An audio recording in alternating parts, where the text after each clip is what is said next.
নমস্কার, আপনারা সব কেমন আছেন? আমরা তো এতদিন এঁচড়ের সব পর্ব দেখেছেন, রেসিপি দেখেছেন। তো এবার আমরা আমের কিছু রেসিপি দেখাবো আপনাদের। সে ফুলই হোক বা তরকারি হোক, আমের সব রকমই আমরা দেখাবো। চলুন তাহলে দেখা যাক আমরা কিভাবে ফুলপিঠা বানাচ্ছি।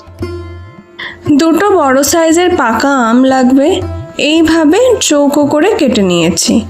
আর লাগছে 100 গ্রামের মতো আখের গুড়, 1 বাটি আটা, অর্ধেক নারকোলের কোড়া, 1 চামচ মৌরি স্বাদ মতো, নুন আর অর্ধেক বাটি চালের গুঁড়ো।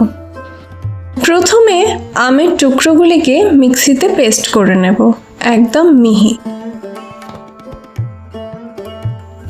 এরপর একটি পাত্রে সেই পেস্ট ঢেলে আমরা এতক্ষণে যা যা উপকরণ দেখালাম সে সমস্ত উপকরণ একসাথে আমের পাল্পের সাথে মিশিয়ে দেব এবং ভালো করে মেখে নেব।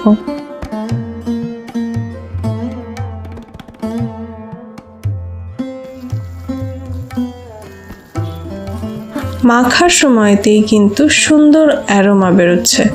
ভালো করে একটু ফেটিয়ে নিতে হবে, তবে ফুলুরির ভেতরটা একদম ফ্লাফি হবে আর যা খেতে একদম নরম হবে, মুখে দিলে মনে হবে মিলিয়ে যাবে। আমাদের আগের এপিসোডগুলো কেমন লাগলো আপনাদের? আর আপনারা কে কোথা থেকে দেখছেন আমাদের ভিডিও একটু জানান, তাহলে আমাদের ভালো লাগবে। আর এইদিকে আমাদের কড়াতে সাদা তেল দেওয়া হয়ে গেছে এবং তেলটাও গরম হয়ে গেছে। আর কি, এবার আপনাদের সাথে গল্প করতে করতে এক এক করে ফুলুরিগুলো তেলের মধ্যে ছেড়ে দেব আর গ্যাসের ফ্লেম রাখবো লো টু মিডিয়াম হিটে। দেখতেই পাচ্ছেন ভাজা হয়ে যাওয়ার পরে ফুলুরিগুলো কি সুন্দর তেলের উপরে ভেসে উঠেছে আর এখন গোল্ডেন ব্রাউন হয়ে গেছে। এবার আমরা একটি পাত্রে তুলে রেখে দেব এবং পরের ব্যাচগুলি ঠিক এই রকমভাবেই ভেজে নেব।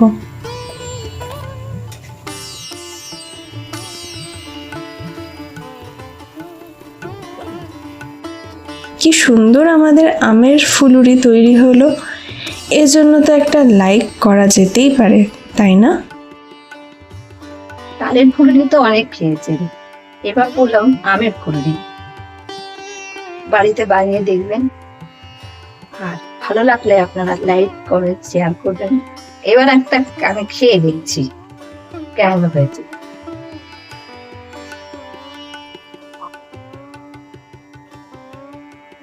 খেতে তো ভালোই হয়েছে, আপনারাও বাড়িতে এটা করে খেয়ে দেখবেন, আশা করি ভালো লাগবে।